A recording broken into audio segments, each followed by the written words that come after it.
ሰይጣንም ይፈትናችሁ፣ ሰውም ይፈትናችሁ። እየተፈተናችሁ ከሆነ ግን አንድ ነገር አላችሁ ማለት ነው።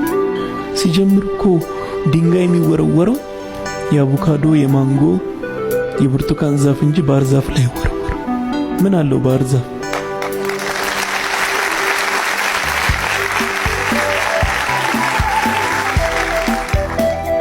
ቻሌንጅ ውስጥ ከሆናችሁ ማለቃቀሳችሁን ትተውና ኦኬ አንድ የሆነ ነገር አለኝ ማለት ነው። ፈጣሪ የሆነ ነገር ከውስጤ ሊያወጣ ፈልጓል ማለት ነው። ታንክስ ቱ ፔን አይደል? ታንክስ ቱ ቻሌንጅ። ለሆኑ ለሰደቡን፣ ለሆኑ ለፈተኑን ሰዎች ምስጋና ይድረስ። እነሱ ናቸው ያበሰሉን።